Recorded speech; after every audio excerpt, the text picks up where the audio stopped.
ಓಂ ಪೂಜ್ಯಾಯ ರಾಘವೇಂದ್ರಾಯ ಸತ್ಯ ಧರ್ಮರಥಾಯ ಚ ಭಜತಾಂ ಕಲ್ಪವೃಕ್ಷಾಯ ನಮತಾಂ ಕಾಮಧೇನವೇ ಶ್ರೀ ಗುರುಭ್ಯೋ ನಮಃ ಹರಿ ಓಂ. ಆತ್ಮೀಯ ಪ್ರಿಯ ಪ್ರೇಕ್ಷಕ ಮಿತ್ರರೇ, ನಿಮ್ಮೆಲ್ಲರ ಜೀವನ ಕ್ಷೇಮದಾಯಕ ಸುಖದಾಯಕವಾಗಿರಲಿ ಅಂತ ಈ ದಿನ ನಾನು ಗುರು ಪೌರ್ಣಮಿ ಅಂಗವಾಗಿ ಮಂತ್ರಾಲಯದ ಶ್ರೀ ರಾಘವೇಂದ್ರ ಸ್ವಾಮಿಗಳ ದರ್ಶನಕ್ಕಾಗಿ ಬಂದಿದ್ದೇನೆ. ಸ್ವಾಮಿ ದರ್ಶನ ಅತ್ಯಂತ ಸಂತೋಷವಾಗಾಯಿತು. ಸುಮಾರು ಹೊತ್ತು ಆ ಭಗವಂತನನ್ನು ಕಣ್ತುಂಬಿಕೊಂಡು ಸ್ವಾಮಿಯ ಆಶೀರ್ವಾದವನ್ನು ಪಡ್ಕೊಂಡೆ. ಪ್ರದಕ್ಷಿಣ ಮುಖಾಂತರವಾಗಿ ಆ ಸ್ವಾಮಿಯ ಒಂದು ಕಿಟಕಿಯಿಂದ ದರ್ಶನ ಮಾಡುವಂಥ ಜಾಗದಲ್ಲಿ ನಾನು ಒಂದು ವಿಡಿಯೋವನ್ನು ಮಾಡ್ತಾ ಇದ್ದೀನಿ, ನಿಮ್ಗೆಲ್ಲರಿಗೂ ಸಮರ್ಪಣೆ ಮಾಡೋಣ ಅಂತ.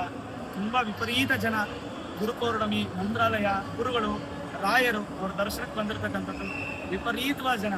ಆದರೆ ಇವತ್ತು ನಾನೇನು ಮಾಡಿದ್ದೀನಿ, ಈ ಒಂದು ಪ್ರದಕ್ಷಿಣೆ ಅಥವಾ ಸ್ವಾಮಿಯ ದರ್ಶನ ಮತ್ತು ಈ ಯಾತ್ರಾ ಫಲ ನಿಮ್ಮೆಲ್ಲರೂ ಕೂಡ ಆ ಫಲ ಸಿಗಬೇಕು ಅನ್ನುವಂಥದ್ದೇ ನನ್ನ ಮೂಲ ಉದ್ದೇಶ. ನಾನು ಮಾಡಿರ್ತಕ್ಕಂಥ ಈ ದರ್ಶನ, ಪೂಜೆ, ಫಲ ಎಲ್ಲವೂ ನಿಮ್ಗೆ ಸಿಗಲಿ ಅಂತ ಪ್ರಾರ್ಥನೆ ಮಾಡ್ತೀನಿ.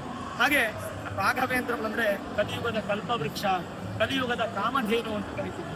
ಅಂತಹ ಸ್ವಾಮಿಯ ಆಶೀರ್ವಾದ ಪ್ರತಿಯೊಬ್ಬರೂ ಸಿಗಬೇಕು. ನೀವೇನಾದರೂ ಮಂತ್ರಾಲಯಕ್ಕೆ ಬರದೇ ಇದ್ರೆ ಖಂಡಿತವಾಗ್ಲೂ ಜೀವನದಲ್ಲಿ ಒಮ್ಮೆ ಆದರೂ ಆ ಗುರುಗಳನ್ನು ದರ್ಶನ ಮಾಡಿ. ಆ ಸ್ವಾಮಿಯನ್ನ ದರ್ಶನ ಮಾಡೋದೇ ನಮಗೆ ಒಂದು ಭಾಗ್ಯ. ಆ ಸ್ವಾಮಿಯ ಅನುಗ್ರಹ ಅನ್ನುವಂಥದ್ದು ನಮ್ಮಲ್ಲಿ ಇತ್ತಂದ್ರೆ ನಿಮಗೆ ಗುರುಬಲ ಇರಲಿ ಇಲ್ಲದೆ ಹೋಗ್ಲಿ, ಅದು ಬೇರೆ. ಜಾತಕ ಅನ್ನುವಂಥದ್ದು ಎಷ್ಟು ಶಕ್ತಿಯೋ ಆ ಜಾತಕವನ್ನ ತಿದ್ದುಪಡಿ ಮಾಡುವಂಥ ಶಕ್ತಿ ಆ ಗುರು ರಾಘವೇಂದ್ರ ಸ್ವಾಮಿಗಳಿಗಿದೆ. ಹಾಗಾಗಿ ಆ ರಾಯರನ್ನ ದರ್ಶನ ಮಾಡಿ.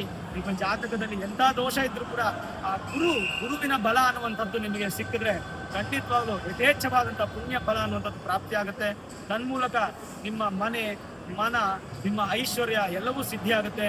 ಒಮ್ಮೆ ನೀವು ಭಕ್ತಿಯಿಂದ ಪರೀಕ್ಷೆ ಮಾಡಿ ನೋಡಿ. ಭಗವಂತನನ್ನ ಯಾವತ್ತೂ ನಾವು ಪರೀಕ್ಷೆ ಮಾಡಬಾರ್ದು, ಆದ್ರೆ ನೀವು ಭಕ್ತಿಯಿಂದ ಪರೀಕ್ಷೆ ಮಾಡಿ ನೋಡಿ. ಏನ್ ಭಕ್ತಿ ಶ್ರದ್ಧೆಯಿಂದ ನಿಮಗೆ ಏನ್ ಬೇಕು, ನ್ಯಾಯಯುತವಾದಂಥ ಕೋರಿಕೆ.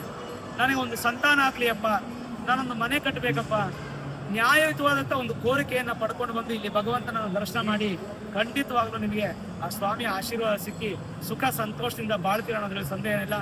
ನಾನು ಸ್ವಂತವಾಗಿ ಸ್ವಾಮಿಯ ದರ್ಶನ ಮಾಡಿ ಒಂದು ಫಲವನ್ನು ಪಡೆದಿದ್ದೇನೆ. ಹಾಗೆ ನೀವು ಕೂಡ ಫಲವನ್ನು ಪಡ್ಕೊಳ್ಳಿ, ಆ ಭಗವಂತನ ಆಶೀರ್ವಾದ ಸಿಗುತ್ತೆ.